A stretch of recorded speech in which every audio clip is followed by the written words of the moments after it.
Assalamualaikum warahmatullahi wabarakatuh. Perkenalkan, nama saya Miki Fitri Supia dengan NIM 2104671 dari Prodi Pendidikan Sejarah Fakultas Ilmu Sosial Universitas Negeri Padang. Dengan ini saya akan membuat video untuk memenuhi tugas ujian tengah semester dengan mata kuliah Sejarah Indonesia Kuno dengan dosen pengampu Hera Hastuti MPD. Dengan ini baiklah, saya akan membacakan soal nomor 1, yaitu tentang kenapa hubungan perdagangan antara India dan Cina berpengaruh di Nusantara.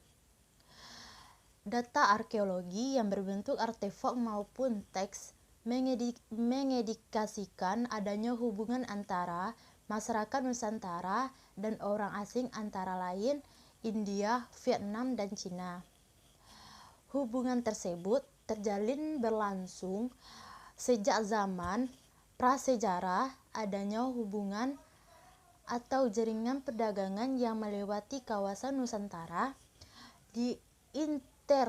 diinterpretasi dari keterangan kitab Ramayana. Kehadiran orang asing pada masa Indonesia kuno menjadi cerminan pergaulan multikultural di Nusantara. Di Indonesia memiliki dua angin musim yang sangat mempengaruhi pola pelayaran dan menjadi jalur perdagangan yang diminati pada zaman kuno, sehingga Nusantara menjadi penghubung perdagangan wilayah terutama India dan Cina. Terjalinlah hubungan pelayaran perdagangan antara India, Nusantara, dan Cina. Perkembangan jalur perdagangan tersebut menyebabkan interaksi yang lebih dalam, mempengaruhi terutama dalam segi kebudayaan dan kepercayaan. India dan Cina sama-sama berperan memperkenalkan dan menyebabkan kebudayaan mereka masing-masing, sehingga membentuk suatu tatanan baru di Nusantara, terutama dalam bidang pemerintahan dan kehidupan masyarakat. 2. Jika saudara menjadi Siddhartha Gautama, seorang pemuda mahkota Kerajaan Magadha, apa yang akan saudara lakukan saat melihat rakyat berada dalam kemiskinan?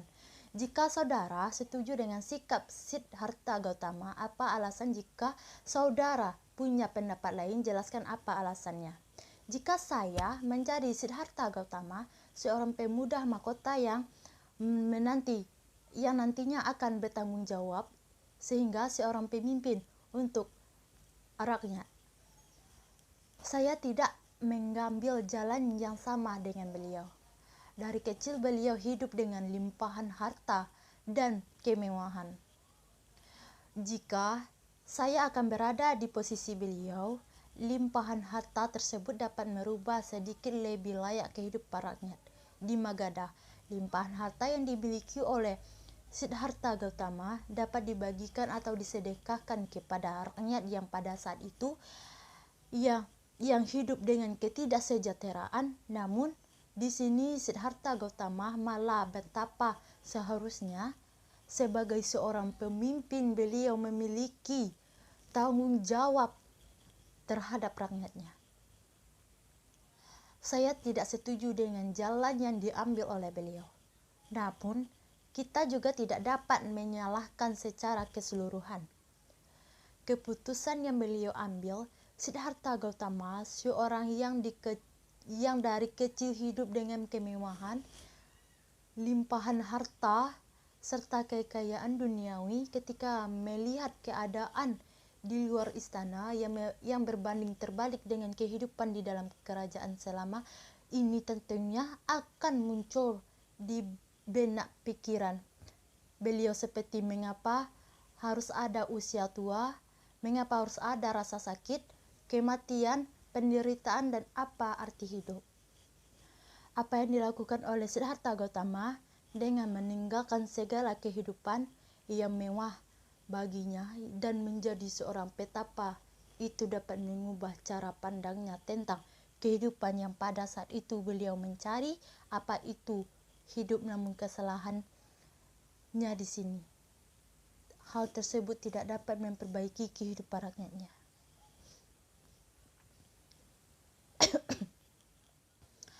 Soal nomor 3. Analisis kenapa kerajaan pertama di Nusantara bercorak Hindu, padahal menurut ahli agama Buddha lah yang pertama masuk ke Nusantara. Sebab agama Hindu pada dasarnya bukanlah agama untuk umum di masa, dalam artian bahwa pengalaman agama tersebut hanyalah beberapa golongan kaum Brahmana. Agama Hindu diterima dengan baik oleh masyarakat. Hindu memiliki aturan yang jelas dan memiliki Tuhan, sedangkan Buddha hanya bersifat kemanusiaan atau humanistik. Teori kaum Brahmana dianggap memiliki data dan analisis yang kuat, hingga munculnya beberapa kerajaan kuno di Nusantara yang bercorak Hindu.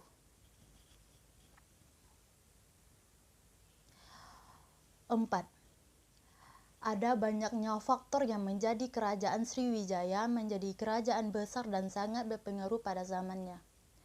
Analisislah beberapa faktor tersebut baik dari segi kehidupan politik, agama, sosial, budaya maupun pengetahuan. A. Segi politik. Sriwijaya mampu mengembangkan kerajaannya melalui keberhasilan politik, ekspansi atau peluasan wilayah ke daerah penting untuk perdagangan, bahkan ekspansi wilayah sampai ke Semenanjung Malaya, Thailand, juga Myanmar.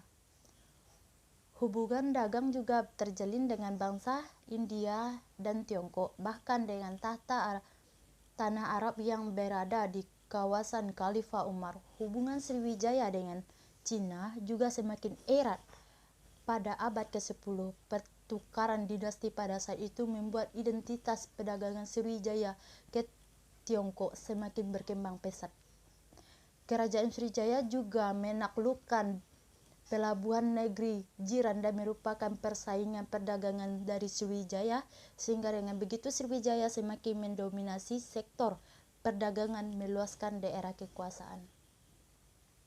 Untuk memperkuat posisi tersebut, Sriwijaya mengambil kebijakan untuk menjalin hubungan diplomasi dengan Kekaisaran Cina. Kedaulatan Sriwijaya memiliki letak yang strategis di jalur pelayaran dan perdagangan internasional di Asia Tenggara, menjadikan Sriwijaya menjadi pusat perdagangan dan pelabuhan transito. Kedudukan dalam perdagangan yang baik juga didukung oleh pemerintahan yang raja yang cakep dan bijaksana, yaitu Palaputra Dewa. B. Dari segi agama, kebudayaan, pengetahuan, dan pendidikan. Dalam pendidikan berkembang pesat. Terbukti Sriwijaya menjadi pusat pendidikan dan penyebaran agama Buddha di Asia Tenggara. Sesuai dengan berita Itsing, pada abad ke-8 terdapat 1.000 orang pendeta pelajar agama Buddha di bawah bimbingan pendeta terkenal, yaitu Sakyakirti, pemuda Sriwijaya yang mempelajari agama Buddha dan ilmu lainnya di India, yang tertera dalam prasasti Nalanda. C. Sosial ekonomi budaya. Bidang ekonomi, keadaan Sriwijaya sangat berpengaruh dalam mengendalikan jalur perdagangan di Selat Malaka dan Sunda. Jalur sentral perdagangan antara bangsa pada masa Sriwijaya memiliki berbagai aneka barang atau komunitas yang menjadi Sriwijaya sangat kaya pada masa saat itu. Sosial ekonomi pun baik dan makmur pada masa itu, bahkan dalam hal ini diikuti juga dengan kemajuan bidang kebudayaan melalui beberapa peninggalan seperti stupa, candi arca, patung yang ditemukan di Jambi, Muara Takus, Gunung Tua, serta Bukit di Siguntang. D. Agama Islam. Luasnya kedatuan Sriwijaya membuatnya menjadi pusat perdagangan terbesar di Asia, dan hal ini membuat perdagangan dan ulama Islam dari Timur Tengah masuk ke Nusantara, sehingga bersentuhan dengan dunia Islam menyebar ke Nusantara. Baiklah, sekianlah video yang saya uraikan, materi atau jawaban yang saya uraikan. Kalau ada kata-kata saya yang salah, saya mohon maaf. Saya akhiri dengan wassalamualaikum warahmatullahi wabarakatuh.